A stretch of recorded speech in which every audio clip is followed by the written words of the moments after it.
Please, order in the hall. Please, order in the hall.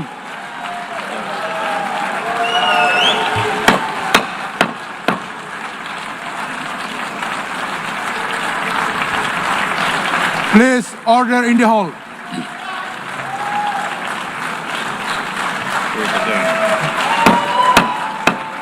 Please, order in the hall.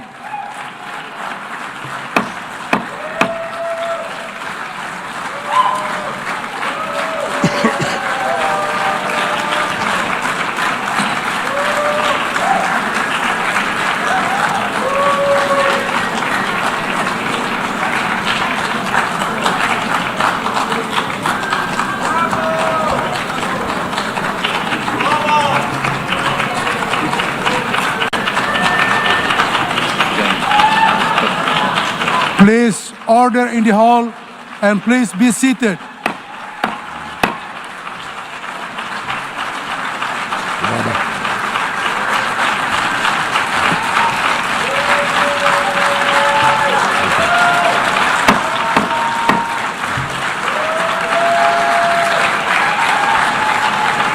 Please order in the hall.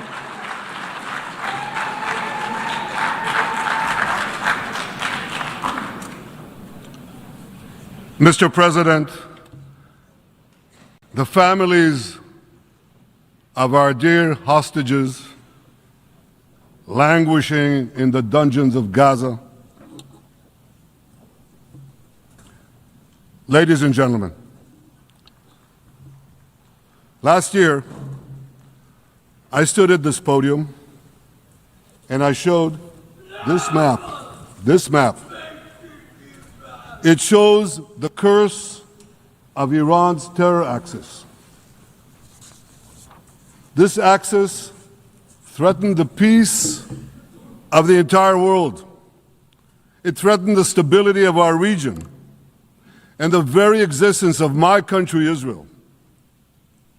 Iran was rapidly developing a massive nuclear weapons program and a massive ballistic missile program. These were meant not only to destroy Israel, they were meant also to threaten the United States and blackmail nations everywhere. From Gaza, Yahya Sinwar dispatched waves of Hamas terrorists. They stormed into Israel on October 7th and committed acts of unspeakable savagery. From Lebanon, Hassan Nasrallah had launched thousands of missiles and rockets at our cities, terrorizing our citizens. In Syria, the murderous dictator Assad hosted Iran's forces, tightening a noose of death around our throats. In Yemen, the Houthis launched ballistic missiles at Israel while choking global trade at the mouth of the Red Sea. So what's happened over the past year? We've hammered the Houthis, including yesterday. We crushed the bulk of Hamas's terror machine. We crippled Hezbollah, taking out most of its leaders and much of its weapons arsenal. You remember those beepers, the pagers? We paged Hezbollah. And believe me, they got the message. And thousands of terrorists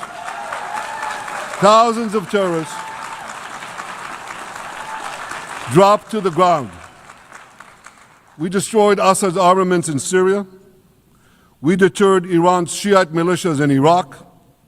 And most importantly, and above anything else that I could say to you or that we did in this past year, in this past decade, we devastated Iran's atomic weapons and ballistic missiles programs.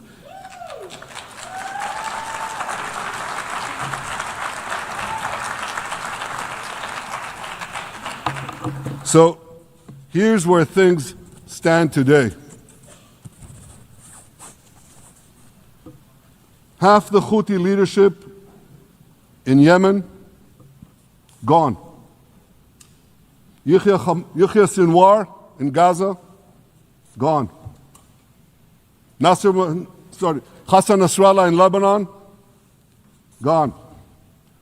The Assad regime in Syria, gone.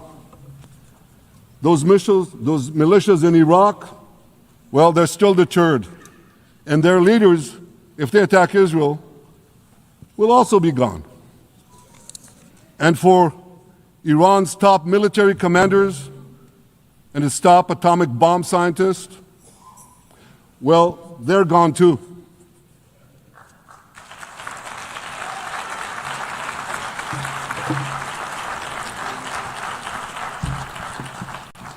Israel's 12-day war with Iran, which I renamed Operation Rising Lion, that's from the Bible. This 12-day war will go down in the annals of military history. Our daring pilots neutralized Iran's missile defenses and took control of the skies over Tehran. And you saw this. Israeli fighter pilots and American B-2 pilots bombed Iran's nuclear enrichment sites. I want to thank President Trump for his bold and decisive action.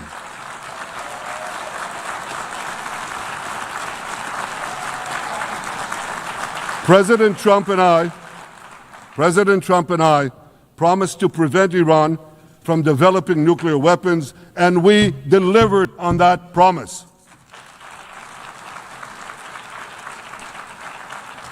We removed an existential threat to Israel, and a mortal threat to the civilized world. We lifted a dark cloud that could have claimed millions and millions of lives. But, ladies and gentlemen, we must remain vigilant. We must remain absolutely clear-minded and vigilant. We must not allow Iran to rebuild its military nuclear capacities. Iran's stockpiles of enriched uranium, these stockpiles must be eliminated. And tomorrow, UN Security Council sanctions on Iran must be snapped back.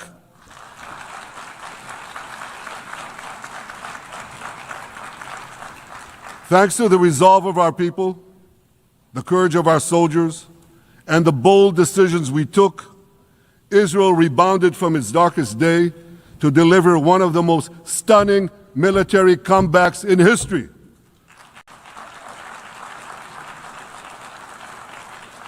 But we're not done yet. The final remnants of Hamas are holed up in Gaza City.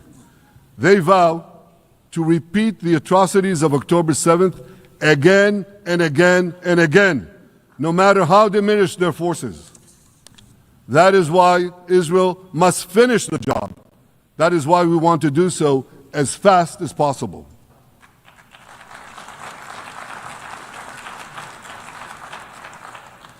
Ladies and gentlemen, much of the world no longer remembers October 7th. But we remember. Israel remembers October 7th. On that day, well, I'll tell you, you can remember October 7th too. You see this large pin here? It's a QR code. What I ask you to do is hold up your phones, zoom in, and you too will see why we fight and why we must win. It's all in here. On October 7th, Hamas carried out the worst attack on Jews since the Holocaust. They slaughtered 1,200 innocent people, including over 40 Americans and foreign nationals from dozens of countries represented here. They beheaded men. They raped women. They burnt babies alive. They burnt babies alive in front of their parents. What monsters. And these monsters took more than 250 people hostage. And those included Holocaust survivors, grandmothers and their grandchildren. Who takes hostage grandmothers and grandchildren? Hamas does. So far, we've brought home 207 of these hostages, but 48 still remain in the dungeons of Gaza.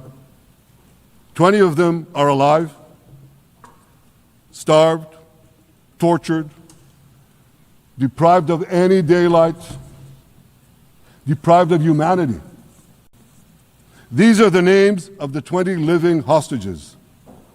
Matan Angrest, Gali and Zerv Berman, brothers, Elkanah Buchbot, Rom Braslavsky, Nimrod Cohen, Ariel and David Cunyo, another pair of brothers, Guy Gilboa Dalal, Eviatar David. You saw the picture of Eviatar David, emaciated, forced to dig his own grave. Maxim Herkin, Eitan Horn, Segev Kalfon, Bar Cooperstein, Omri Meran, Eitan Moore, Yosef Chaim Ochana, Alon Ohel, Avinatam Or, and Matan Tsengarker. Now, ladies and gentlemen, I want to do something I've never done before. I want to speak from this forum directly to those hostages through loudspeakers. I've surrounded Gaza with massive loudspeakers connected to this microphone in the hope that our dear hostages will hear my message. And I'll say it first in Hebrew and then in English. Achenu הגיבורים, מדבר ראש הממשלה בנימין נתניהו. אני פונה עליכם מעל בימת האו"ם. לא שכחנו אתכם, אפילו לא לשנייה. העם כולו איתכם, ואנחנו לא נשקוט ולא נרפה עד שנחזיר את כולכם הביתה. החיים והחללים כאחד.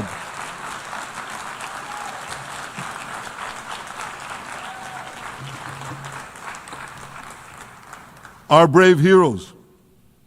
This is Prime Minister Netanyahu speaking to you live from the United Nations. We have not forgotten you, not even for a second. The people of Israel are with you. We will not falter and we will not rest until we bring all of you home.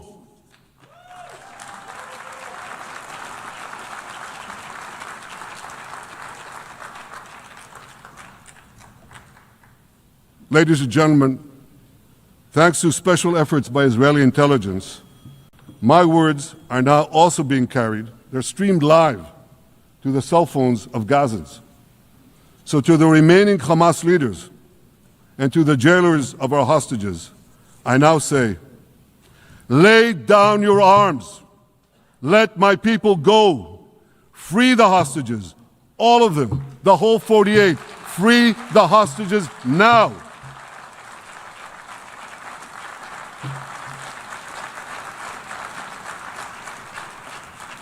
If you do, you will live. If you don't, Israel will hunt you down. Ladies and gentlemen, if Hamas agrees to our demands, the war could end right now. Gaza would be demilitarized, Israel would retain overriding security control, and a peaceful civilian authority would be established by Gazans and others committed to peace with Israel. And of course, you understand that the war in Gaza has affected every Israeli.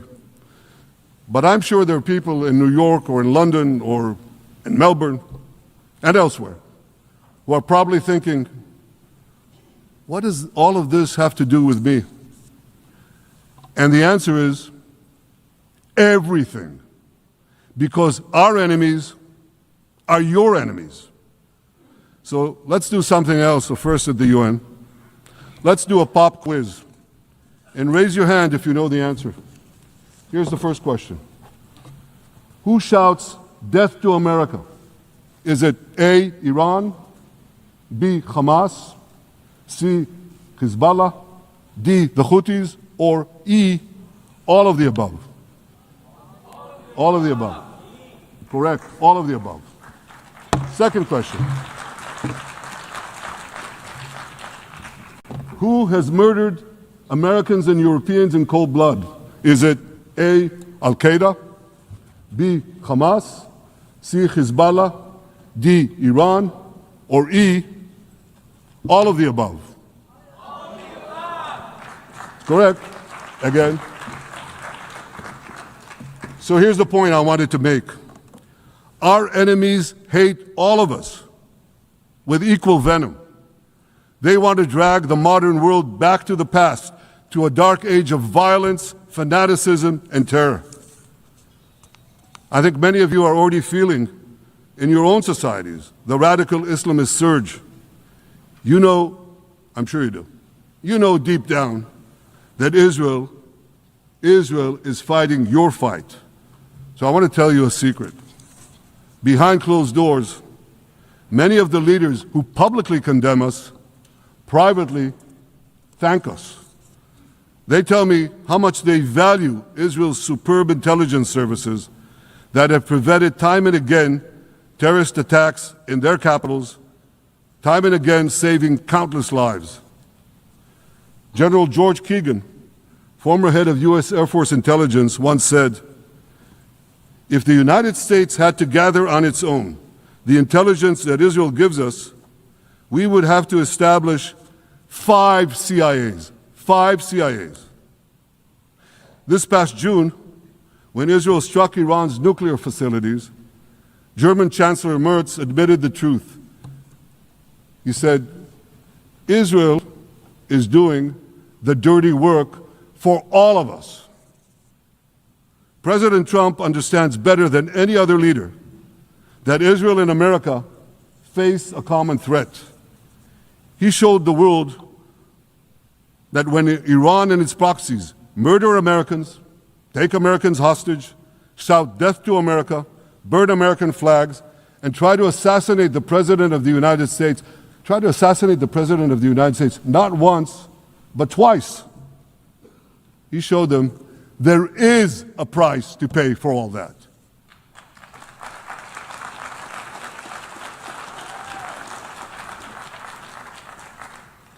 But regrettably, many leaders who are represented in this hall, they send a very different message.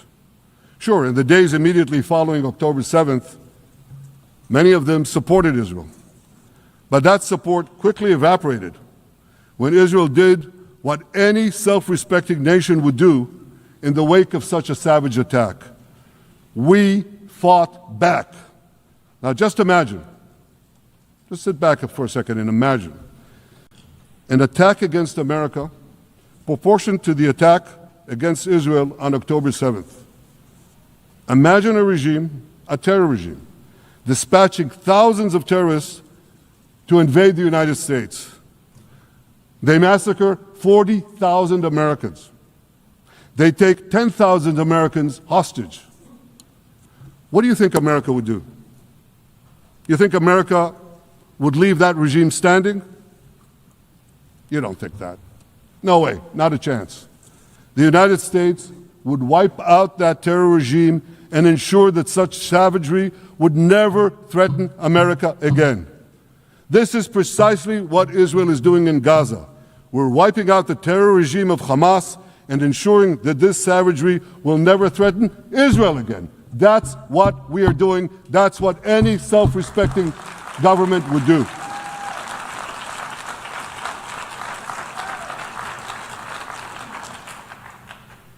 Yet, and it's a yet that I'm sorry to say here, yet over time, many world leaders buckled. They buckled under the pressure of a biased media, radical Islamist constituencies, and anti-Semitic mobs. There's a familiar saying, when the going gets tough, the tough get going. Well, for many countries here, when the going got tough, you caved. And here's the shameful result of that collapse. For much of the past 2 years, Israel has had to fight a 7-front war against barbarism with many of your nations opposing us. Astoundingly, as we fight the terrorists who murdered many of your citizens, you are fighting us You condemn us, you embargo us, and you wage political and legal warfare, it's called lawfare, against us. I say to the representatives of those nations, this is not an indictment of Israel. It's an indictment of you. It's an indictment of weak-kneed leaders who appease evil rather than support a nation whose brave soldiers guard you from the barbarians at the gate. They're already penetrating your gates. When will you learn?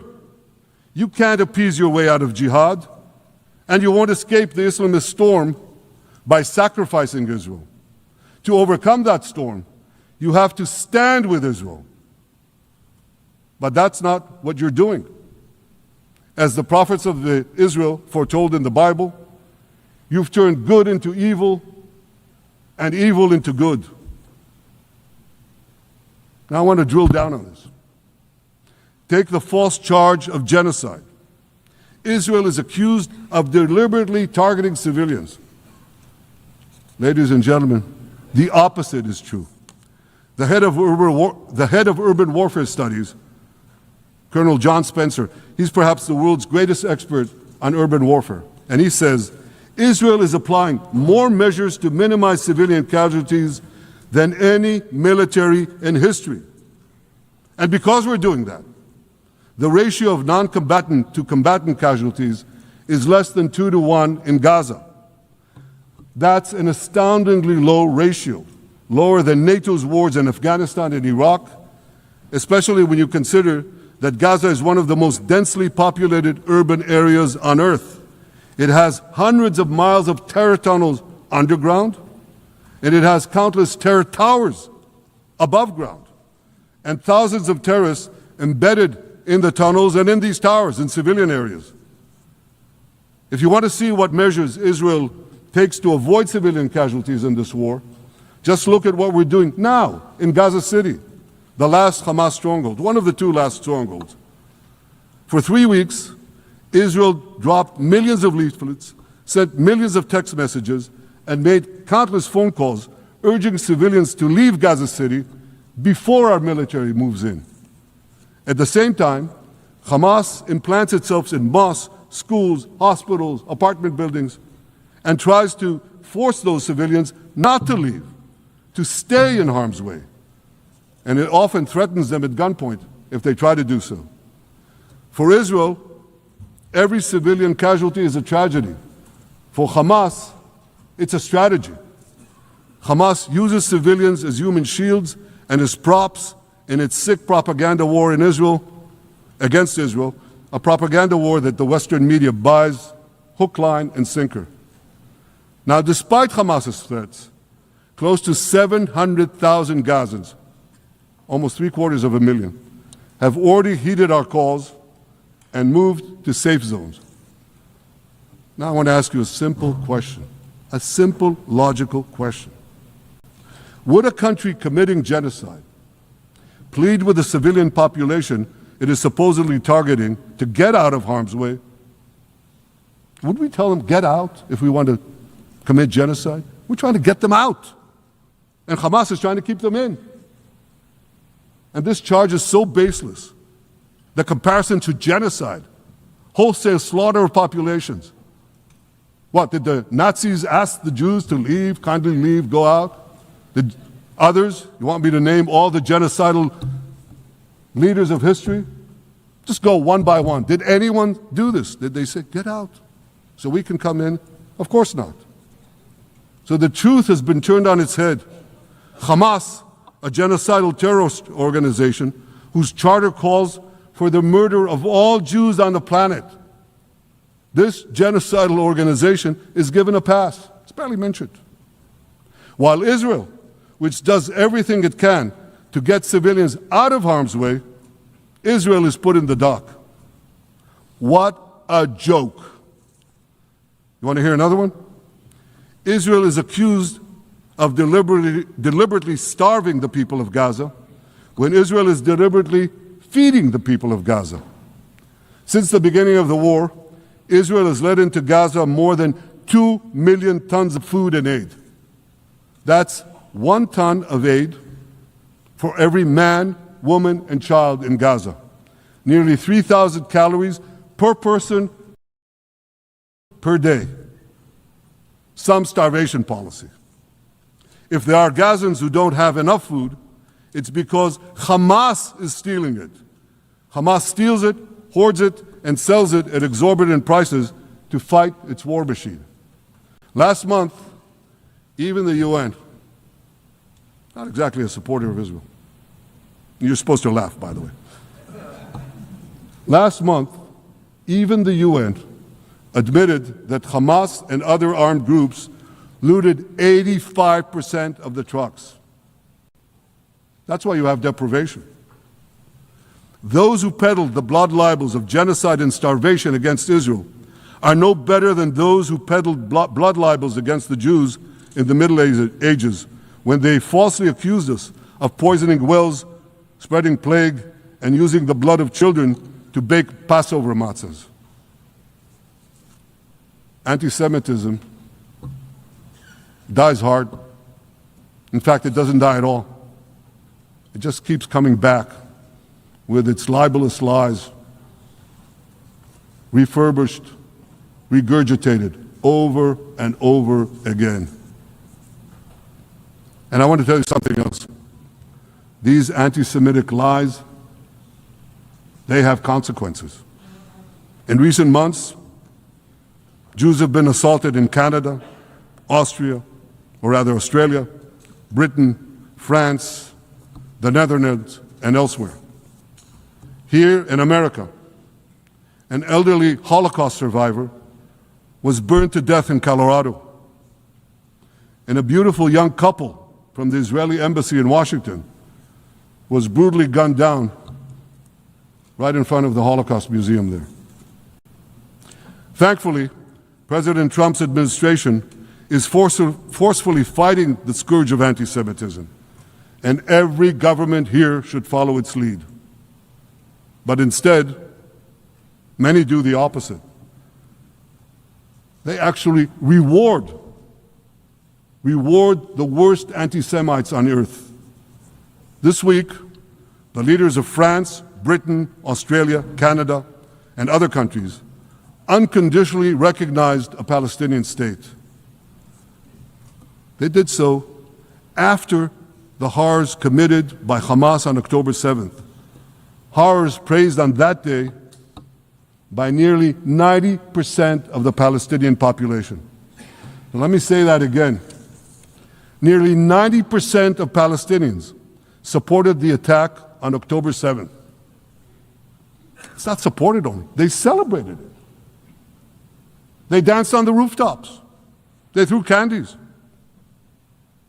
That's both in Gaza and in Judea, Samaria, the West Bank, as you call it.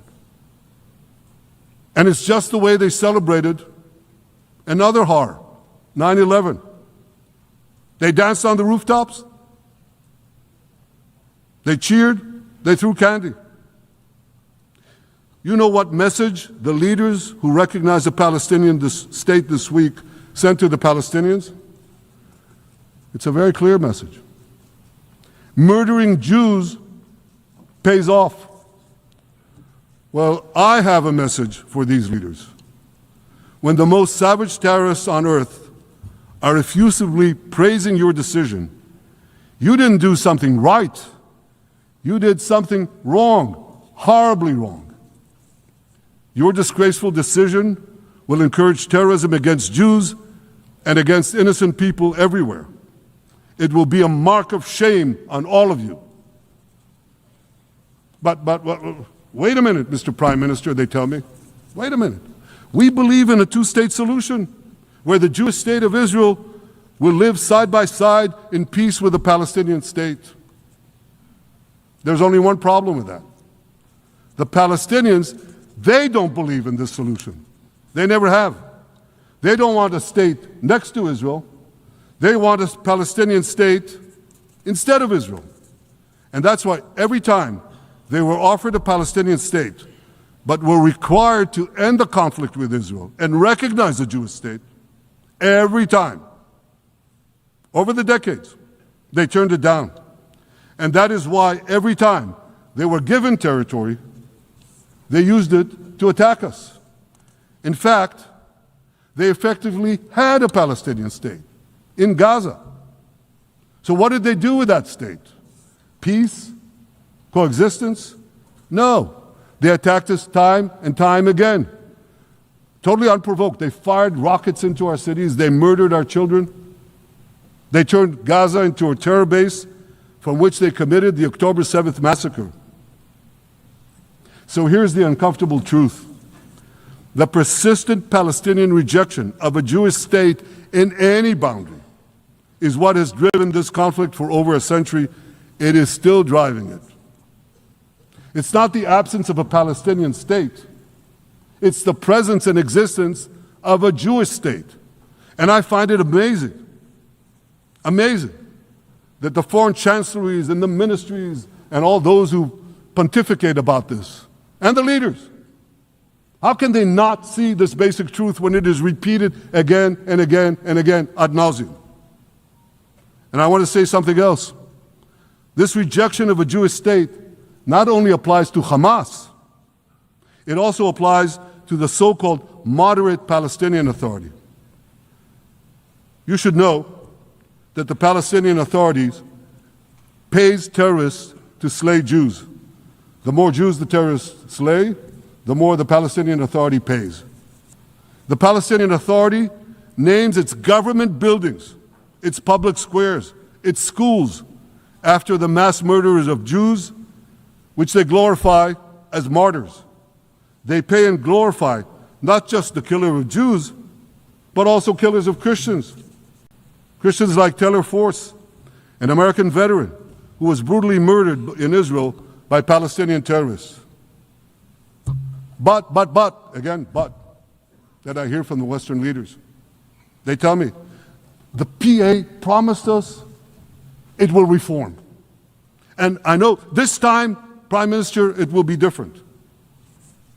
Yeah, right. We've heard these promises for decades. They always promise. They never deliver. Because you see, the Palestinian Authority is corrupt to the core. They haven't held elections in 20 years. They use the same textbooks as Hamas, exactly the same textbooks. They teach their children to hate Jews and destroy the Jewish state. And Christians don't fare much better. When Bethlehem, the birthplace of Jesus, was under Israeli control, 80% of its residents were Christians. But since the PA took control, that number has dwindled to under 20%. These are the people you want to give a state to? What you're doing is giving the ultimate reward to intolerant fanatics who perpetrated and supported the October 7th massacre. Giving the Palestinians a state 1 mile from Jerusalem after October 7th is like giving Al-Qaeda a state 1 mile from New York City after September 11th. This is sheer madness. It's insane, and we won't do it.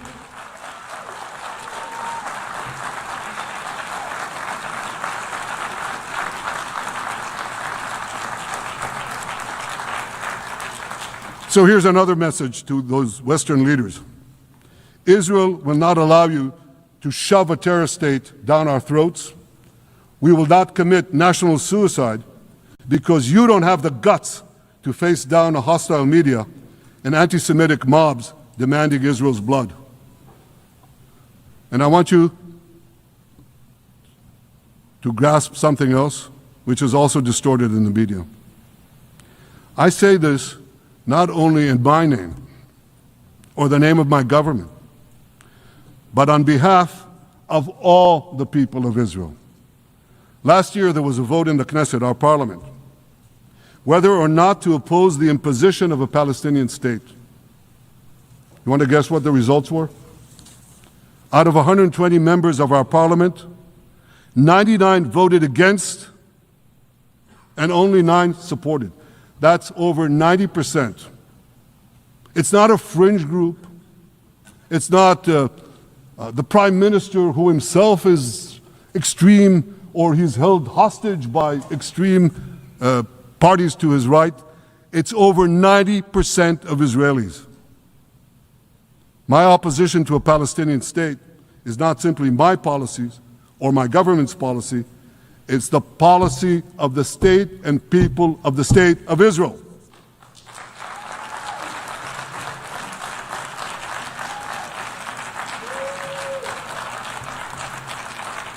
Western leaders may have buckled under the pressure. And I guarantee you one thing, Israel won't. Israel's victories over the Iranian... Thank you, I know you won't too, that's good. Israel's victories over the Iranian terror axis have opened up possibilities for peace that were unthinkable 2 years ago. Take Syria. For decades, the very idea of peace between Israel and Syria seemed unimaginable. Well, no more. Today, we have begun serious negotiations with the new Syrian government. I believe an agreement can be reached that respects Syria's sovereignty and protects both Israeli security and the security of the minorities in the region, including the Druze minority. From the founding of Israel, Jews and Druze have been brothers in arms. We have fought together, we've bled together, we built our lives together.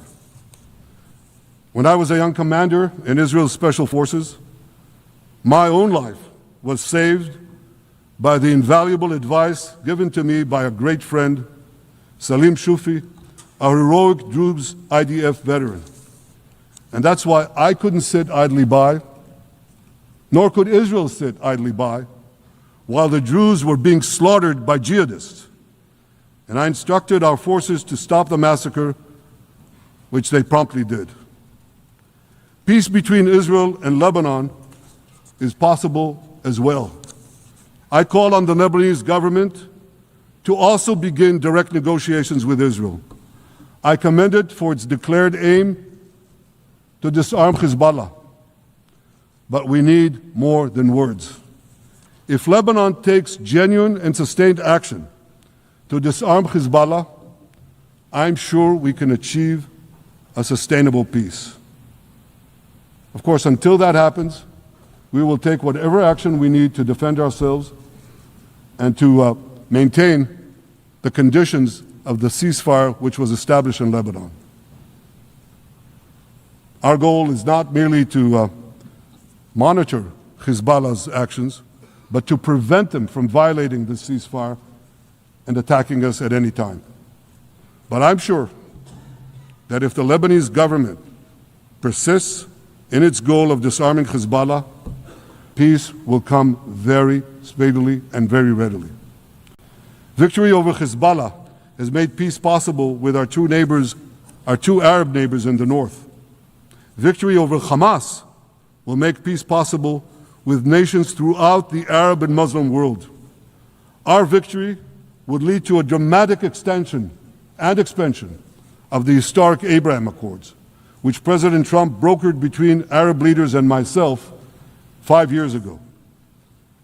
And I took note, as I'm sure you did too, of the encouraging words spoken here by the President of Indonesia. This is the country with the largest Muslim population of all nations. And it's also a sign of what could come.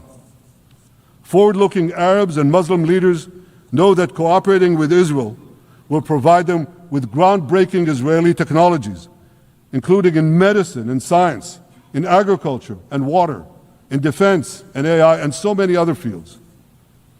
I believe that in the coming years, the Middle East will look dramatically different. Many of those who wage war on Israel today will be gone tomorrow. Brave peacemakers will take their place. And nowhere will this be more true than in Iran. The long-suffering Iranian people will regain their freedom. They will make Iran great again. And our two ancient peoples,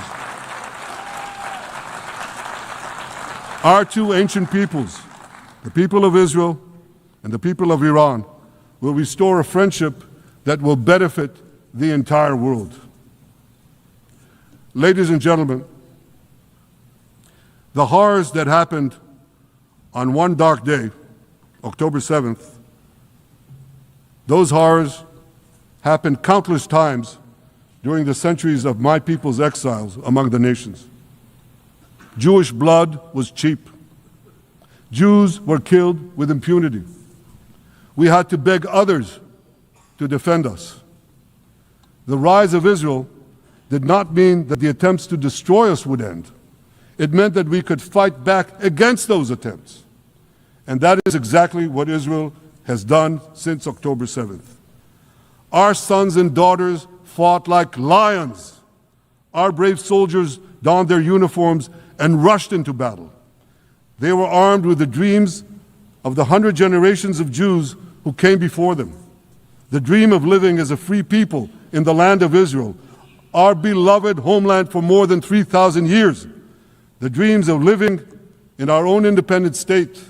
The dream of having an army to defend ourselves.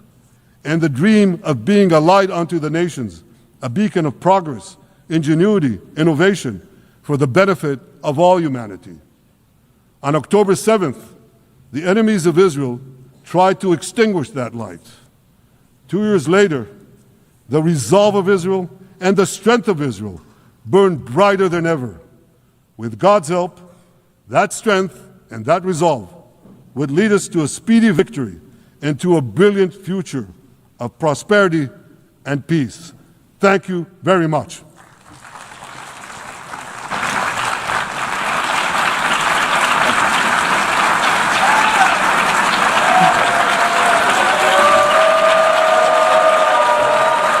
On behalf of the Assembly, I wish to thank the Prime Minister of the State of Israel.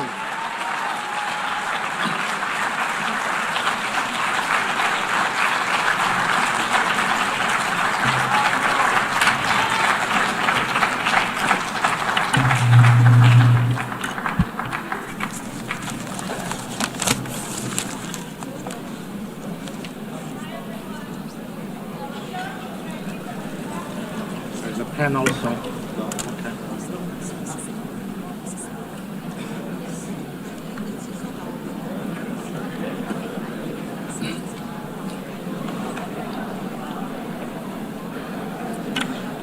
Okay.